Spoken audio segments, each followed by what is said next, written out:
75 years ago, the church building was the center of American life.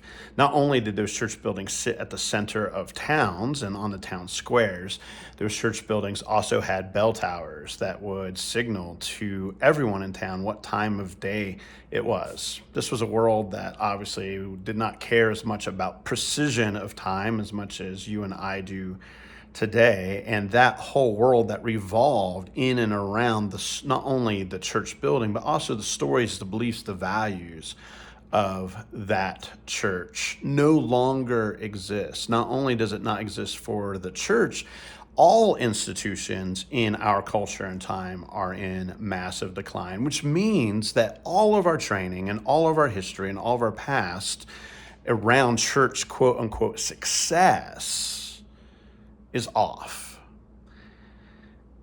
Todd Bolsinger is the author of Canoeing the Mountains, and this is a book that I've been using for almost a decade with church leaders to do training around how we do church and how we do management and leadership around church. And he posits, using the story of Lewis and Clark and the Corps of Discovery, mapping out the Louisiana Purchase and trying to find a trade route to the Pacific.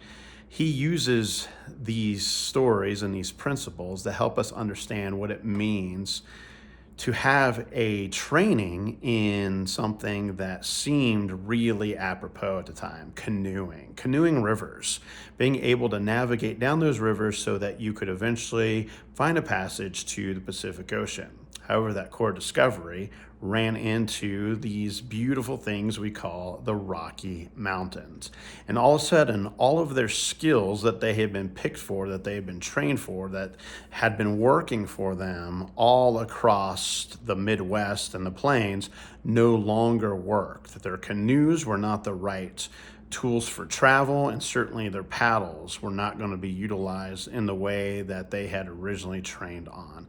And that's the church today. We have these canoes, we have these paddles that worked 75 years ago and even up to 40 or 50 years ago, and then since then has been in massive decline like all the other institutions in our world. And so we are retooling, we are reimagining, we are redreaming and experimenting with what church today looks like.